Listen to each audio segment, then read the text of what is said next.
तर मला 2 डिसेंबरपर्यंत युती टिकवायची आहे असं विधान हे रवींद्र चव्हाण यांनी केलं आणि त्यानंतर जोरदार राजकीय चर्चा सुरू झाल्यात. पाहूया त्यावरच्या बातम्या.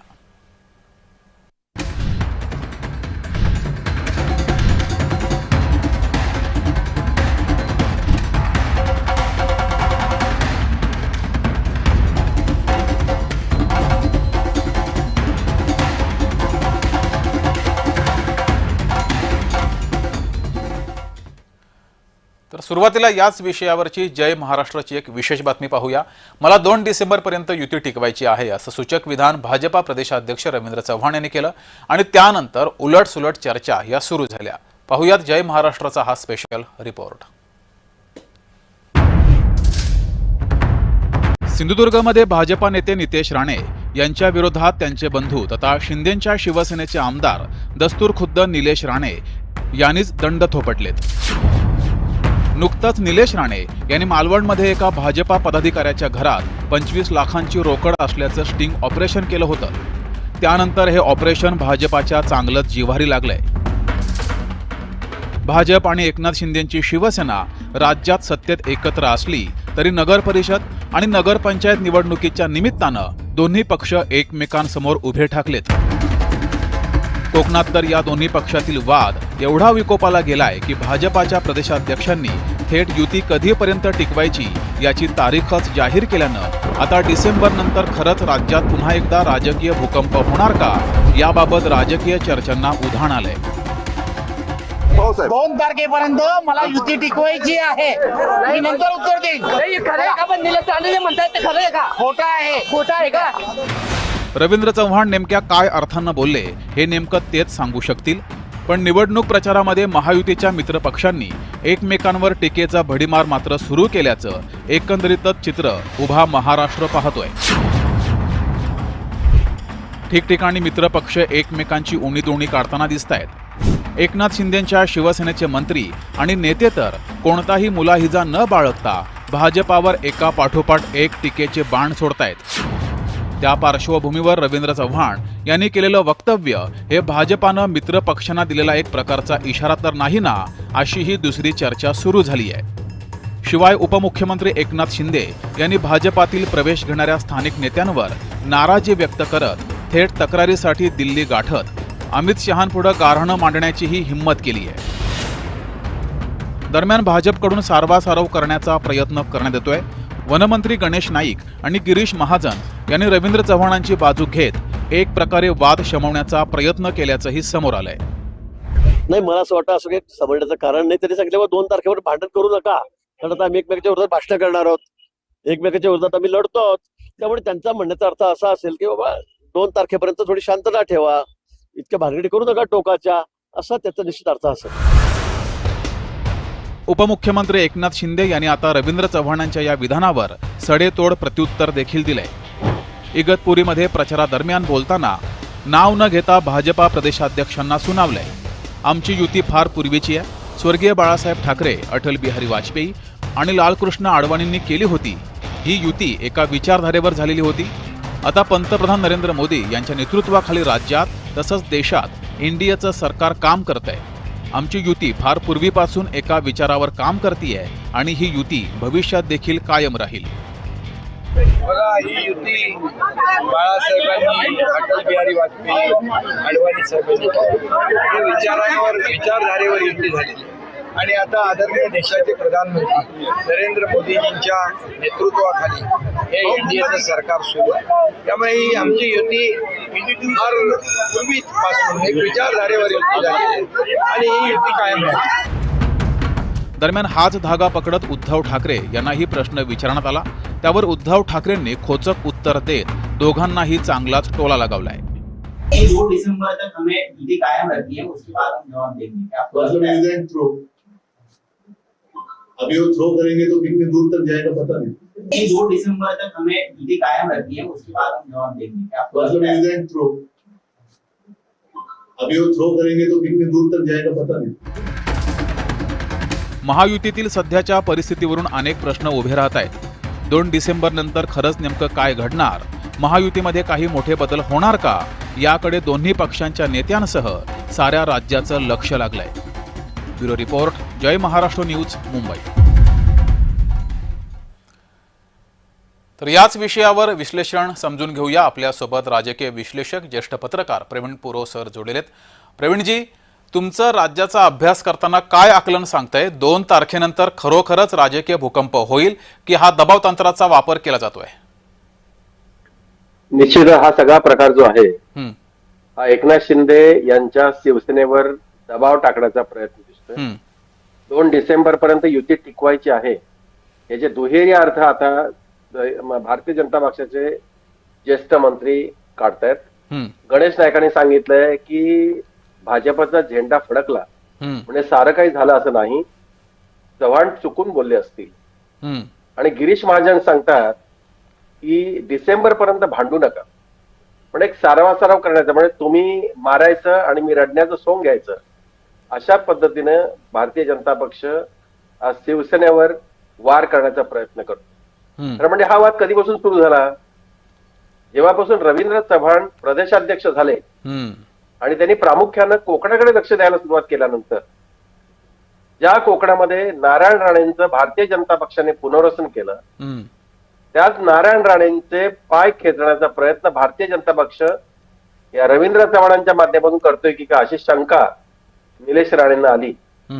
आणि निलेश राणेंनी ज्यावेळेला विधान परिषद नगर परिषदांच्या निवडणुका तोंडावर आल्यानंतर या एकत्रित लढवण्याचा प्रयत्न सुरू केल्यावर त्यांना ज्या पद्धतीने ठोकरण्यात आलं, त्याच्यावरून त्यांना स्पष्ट दिसू लागलं की राणे कंपनीची, की राणे कुटुंबांचा जी काही दबदबा आहे, जो काही अधिकार आहे, जी काही ताकद आहे, ती ताकद कमी करण्याचा जोरदार प्रयत्न भारतीय जनता पक्षाकडून सुरू आहे. आणि तेव्हापासून त्यांनी आक्षेप घ्यायला सुरुवात केली. खरं म्हणजे अशा पद्धतीने 2 डिसेंबर पर्यंत युती टिकवायची आहे असं सांगत त्यांनी एका परीने इशारा जरी दिला असला तरी ते कुठल्याही परिस्थितीमध्ये शिवसेनेला दूर करू शकत नाही.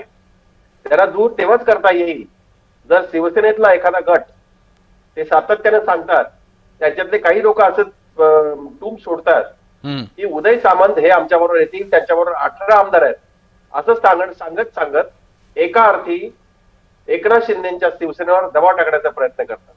पण जोवर तीही सांगायची तऱ्हा झाली की हे असं होऊ शकतं, म्हणजे शक्यतेवर आधारित त्यांनी सातत्याने गणित मांडली, पण ते गणित सोडवण्याच्या अगोदर अशा पद्धतीने वक्तव्य करत त्यांच्यावर दबाव टाकण्याचा प्रयत्न झाला. हा जर दबाव तसाच टिकून राहिला तर आपल्याला सरकार चालवणं अवघड जाईल, हेही भारतीय जनता पक्षाला माहिती आहे. कारण अजितदादा पवार यांच्यावर एका अर्थाने एका बाजूने दुसरा दबाव येत असताना दमानियांसारखे नेते, कार्यकर्ते त्यांच्या राजीनाम्याची मागणी करत असताना, तिसरीकडे एकनाथ शिंदेना जर आपण दुखावलं तर सरकार चालवणं अवघडीच जाईल. आणि हे अवघड जर गेलं तर सरकारसाठी आणि मुख्यमंत्री देवेंद्र फडणवीस यांच्यासाठी खूप अडचणीच जाईल. जे मात्र प्रवीणजी, आमदारांची संख्या पाहता खरोखर भाजपला शिवसेनेची गरज आहे, कारण आमदार संख्या त्यांची आणि अजित पवार यांची तर आहेच तेवढी.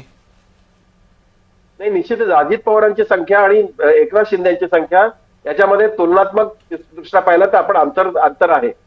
आणि या परिस्थितीमध्ये जर एकनाथ शिंदेने जर अंग काढलं तर सरकार चालवणं सहज शक्य नाही. त्याच्यासाठी आमदारांची गरज भारतीय जनता पक्षाला पडेल आणि ती पुरवणं या घडीला शक्य नाही. बरं, याही परिस्थितीमध्ये जर सरकार चालवायचं असेल तर एकनाथ शिंदेची मदत घेतल्याशिवाय सरकार चालू शकत नाही. हे सूर्यप्रकाश इतकं सत्य आहे. आणि सत्य असल्यामुळे 2 मंत्र्यांनी सारवासारव करण्याचा प्रयत्न केला. रवींद्र चव्हाण यांच्या म्हणण्याचा अर्थ त्यांनी दुहेरी काढण्याचा प्रयत्न केला, हे स्पष्ट दिसतंय. जी, मात्र प्रवीणजी, जर संख्याबळाचा आपण विचार केला, राज्यामध्ये सत्ता असण्यासाठी जी गरज आहे तेवढे आमदार तर अजित पवार यांच्या राष्ट्रवादीचे आणि भाजपाचे आहेत ना, त्यांना शिवसेनेची तशी गरज नाही संख्याबळासाठी. आणखी काय कारण आहेत? नाही, निश्चितच आहे. पण त्यांच्याकडे जरी संख्या असली तरीही उपद्रव मूल्य जर तयार झालं तर त्या आमदारांना राखणं, त्या आमदारांना ते सरकार चालवणं बरोबर ही अवघड बाब होऊ शकते. एकनाथ शिंदे विरोधकांना जाऊन जर मिळाले तर ही विरोधकांची ताकद आपोआप वाढेल. सरकारची बदनामी सर्वात होईल की भारतीय जनता पक्ष यूज अँड थ्रो, जसं उद्धव ठाकरेंनी सांगितलं, वापरा आणि सोडून द्या, अशा पद्धतीने सरकारची भारतीय जनता पक्षाची प्रामुख्यानं जर अशा पद्धतीने जर काही प्रसार झाला तर भाजपला आगामी काळामध्ये त्याला तोंड देणं अवघड जाईल.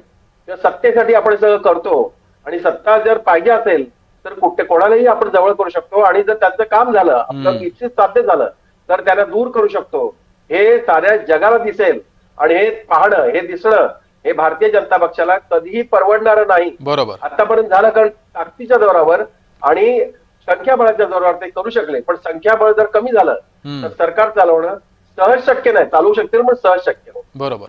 मात्र प्रवीणजी, एक टायमिंग बघा तुम्ही, एकीकडे रवींद्र चव्हाण यांचं हे वक्तव्य समोर आलं की 2 तारखेनंतर बघू, आणि त्याच दरम्यान राष्ट्रवादी शरद पवार गटाचे प्रदेशाध्यक्ष शशिकांत शिंदे यांनी शिवसेनेला ऑफर दिलेले एकनाथ शिंदे यांना. अर्थात ते शरद पवार यांचं टायमिंग बद्दल बोलायला काही नको, मात्र त्यांनी हा टायमिंग साधलेला आहे, याकडे कसं बघताय?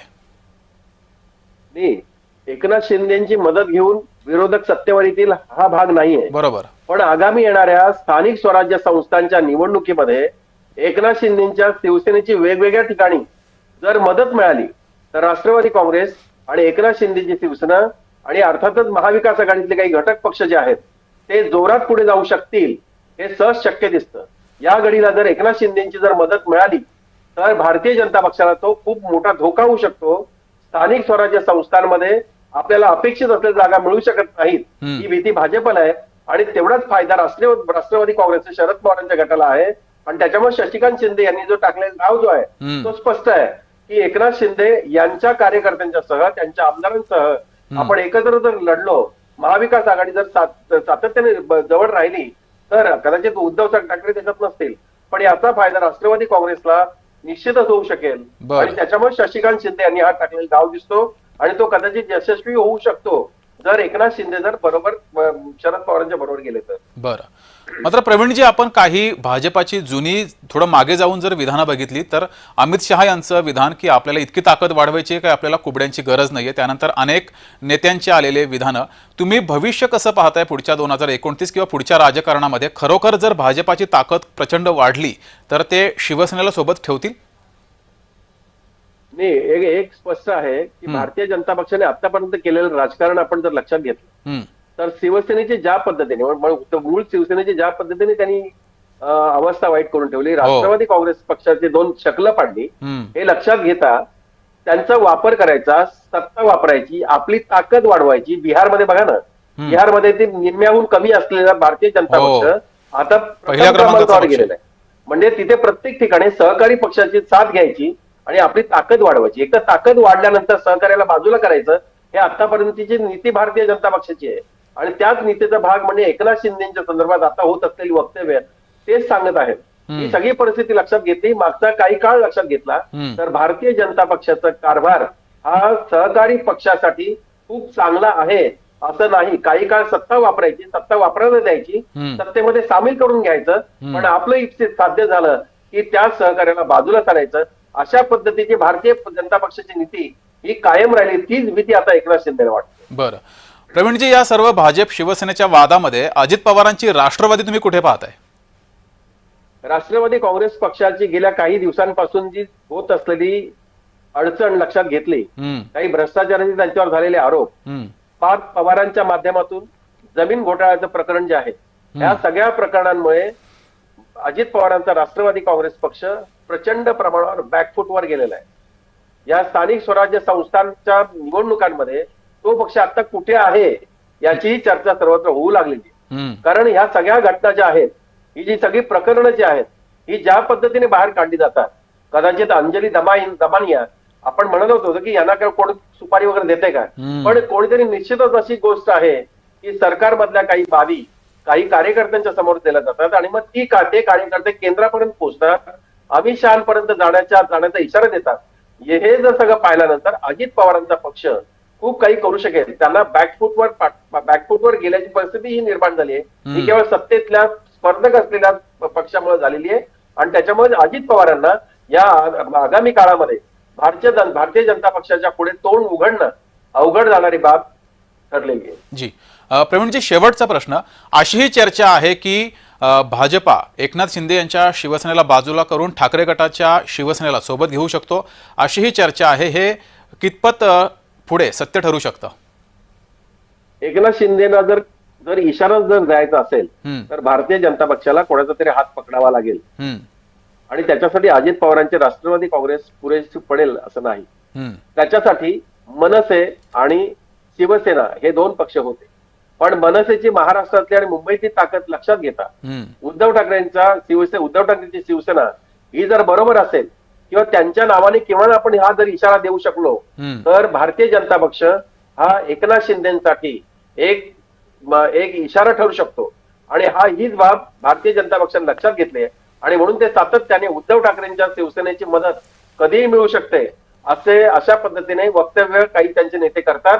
त्याच्या पाठीमागची भूमिका हीच आहे, कुठल्याही परिस्थितीमध्ये एकनाथ शिंदे यांना मान वरती काढता येऊ नये अशा पद्धतीने एक चालीरीती भारतीय जनता पक्षाने चालू ठेवली आणि त्याचाच प्रकार म्हणजे उद्धव ठाकरेंचं नाव घ्यायचं, उद्धव ठाकरेंच्या शिवसेनेचं नाव घ्यायचं आणि सत्तेसाठी असलेला स्पर्धक जो आहे त्यांना शांत करायचं, त्यांना गप्प वाचवायचं, त्यांना एका अर्थी इशारा द्यायचा, हा प्रकार भारतीय जनता पक्षाच्या नेत्यांनी आणि पक्षाने चालवलेला जी.